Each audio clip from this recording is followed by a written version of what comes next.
So we're here today with Benny Cox with Producers Livestock. You want to share a little bit about what Producers does and serves the industry with? Well, Producers is actually the largest sheep and goat auction in the nation. Years ago, it became the largest sheep auction, and that's the way we phrased it. We have to say the largest sheep and goat auction now because about half of our receipts have been goats up until starting back about 1995 and up until now. However, we see a big increase in the hair sheep numbers, which have taken place of our wool sheep in many instances, and actually some of our goat numbers. So when do we see that big change start to occur? The big change in these hair sheep started back probably 20 years ago, but definitely in the last 10 to 15 years have increased tremendously, and a lot of that due to labor issues. If you'll remember, we had a wool incentive started in 1954 and lasted up into the mid-90s. Actually, the last payments were in 1995. And people started to change their methods of operations when that wool and mohair incentive went away. So what about goats? Did you used to sell a lot of Angora goats whenever that was a big part of the industry? Actually, most of the Angora goats were sold down at Junction. We'd sell some culls and whatnot, but most of the kid goats were sold down there. It's kind of closer to the heart of to the Angora goat business. Edwards County was a big county in mohair production. And when that went away, a lot of those people started putting these meat goats on those Angora nannies and bred the hair off of them, just like the people are doing with these hair sheep and breeding the wool off these wool ewes. So the Boer goats came in the 90s. Did you start, was that when you started seeing more meat goats here? Boer goats were introduced, they reached the U.S. right there around 1990 actually. And people were really excited about them. And they started taking and putting them on some of their, so they were going in there and pulling out some of the better end of their Spanish nannies and a lot of these people in the Angora business. And, and those people manage their goats more so than the Spanish goat business. Most of those are, a lot of people call them feral goats. People didn't really manage them. They just go out there and work them a time or two a year. But they really changed the numbers in these meat goats almost overnight. In 1995, I've been here since the late 60s. In 1995, I recognized that there was just a tremendous amount of goats showing up. We sold 86,000 goats in 1990, and I thought, oh my Lord, that's a big number. The next year we sold 165,000. So that was a tremendous increase, and by 2003 we were selling 50% goats. Actually in 1998, from 1995 to 1998, we increased our numbers to 200,000 goats here at Producers Auction Company. In 2003, 50%, and it stayed that way for a good long while. I hadn't checked it in the last couple of years. I'd fare to wager that these numbers are probably less than 50% now because of the increase in these hair sheep numbers. So the hair sheep, that was kind of the same thing as the Dorper started showing up in the late 90s, early 2000s. Is that about the time frame that we saw the major transition? Yeah, maybe the hair sheep a little later than the meat goat numbers.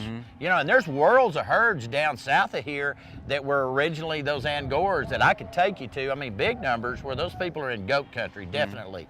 Bitterweed being an issue in some Edwards County, for instance, where it's really difficult to run a sheep.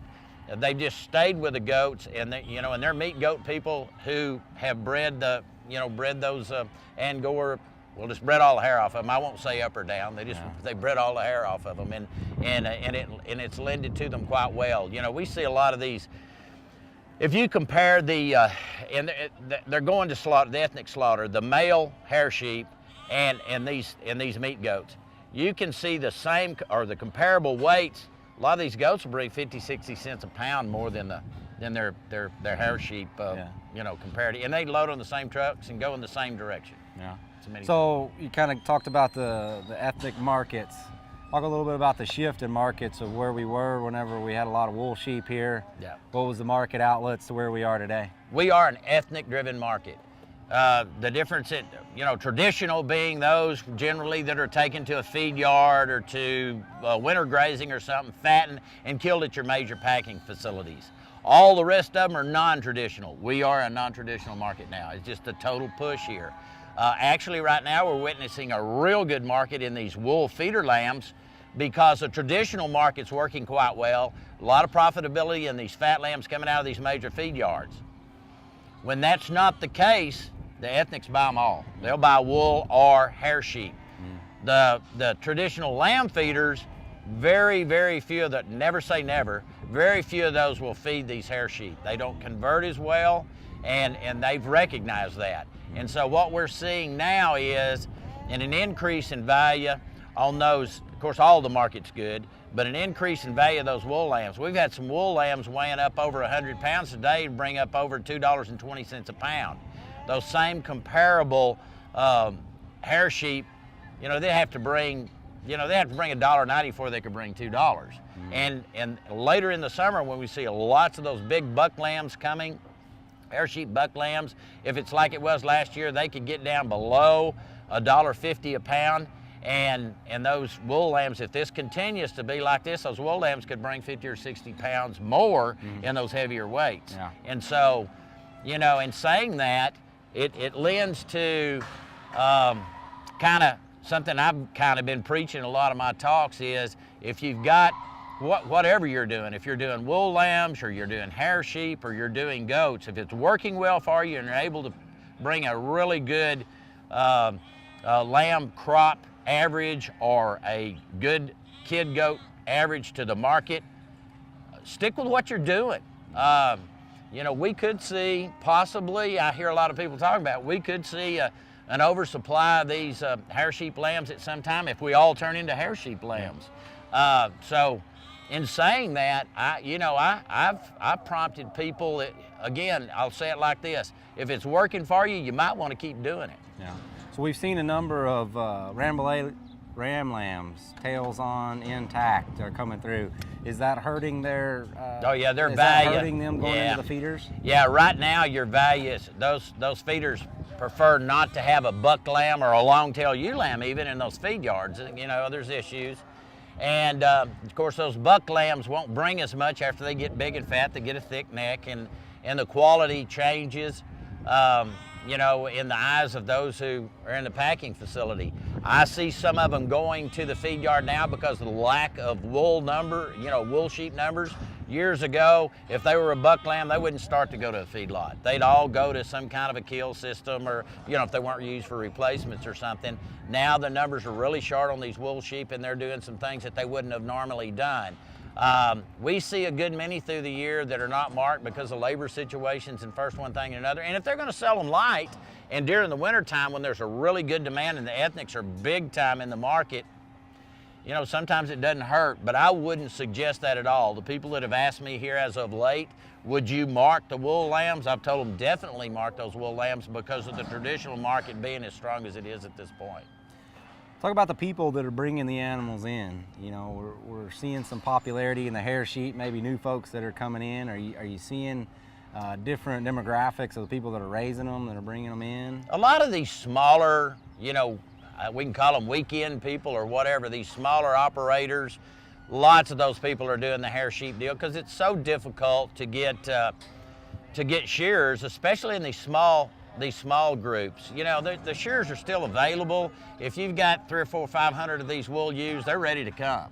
If you've got 50, it's difficult. You know, it costs everybody to run down the road. It's difficult for them to make a deal like that work. And so therein lies the problem, people insisting that shearers are hard to get. Those people have to make a living too.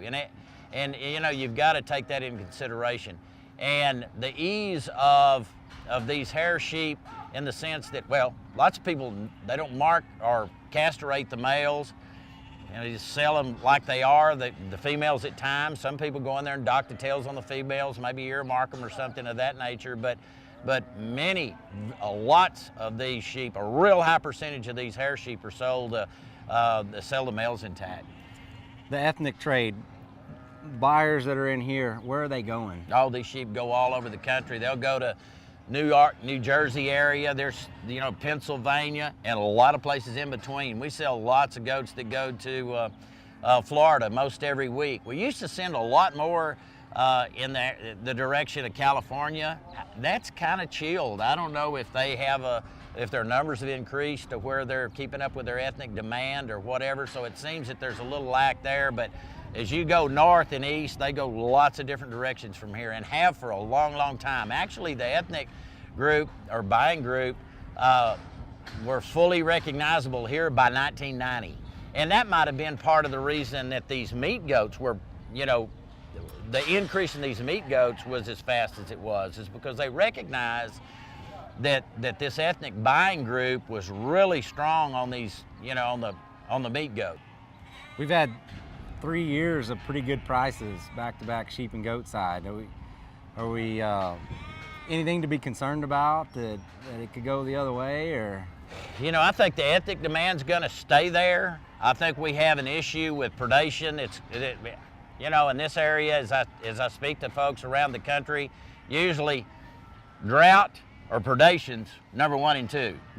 And like you say, you know, we're working into our 3rd year of really good springs and summer, hopefully summer for the 3rd year, growing seasons, and we've seen a restocking in some areas and this and that, but I continue to hear a lot of devastating issues with predation, not just to the west or from the west, but from the east.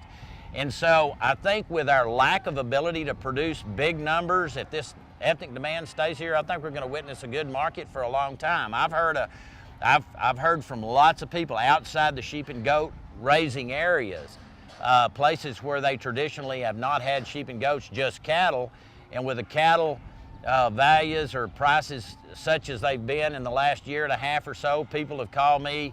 They're looking at these lamb and goat prices, and they've called me thinking, man, I need to get me some of that. And they're trying to exercise some of those options. You know, they're maybe getting guard dogs or things of that nature and thinking about going into the business. And it's pretty difficult in a lot of those areas, but we had a replacement female sale here not long ago. Had about 2,100, both goats and mostly hair sheep ewe lambs. 600 of those ewe lambs went up toward Amarillo. So that's a good example of what I'm talking about. Hopefully it'll work for those guys. But they're definitely going to have to address the predation issue. People were ready in the mid-50s. They were ready for a system like this, and it was proven by how fast this thing grew. Due to the fact that we became so much more transit, you know, we started seeing these bigger trucks and things of that nature, and we're able to haul those things. That was the reason this deal grew, and it grew across the nation. I mean, the commission sales company, people were ready to make deals with people or work with people that they knew or were able to visit with on a weekly or monthly basis or whatever, and it just caught on. And it's worked. It served the Cargill family very well and the industry here. I can remember back, usually people would call you and want to make a sheep trade, a private treaty sale out in the country, and if it was after Wednesday, most people say, well, we're going to wait and see what happens at producers on Tuesday and Wednesday. So that's kind of how it went for a long, long time. Now the numbers have declined to a point to where we still have private treaty sales. Of course, we're a commission sales company here. We do private treaty sales through the year, most of which are for your traditional market, the wool feeder lambs, because there's still some big numbers there. It's really difficult to do these really small deals. The math doesn't work. So for instance, I bought 725 lambs last week. I'm going to look at 800 on Friday. And that's one of the other services that we provide. We are a full service auction. We're open 24/7. There's somebody here to receive livestock anytime. We now sell sheep on Tuesdays and cattle on Thursdays. We do have some additional special sales for a year on Mondays where we sell just calves and yearlings only. We have some production sales through the year.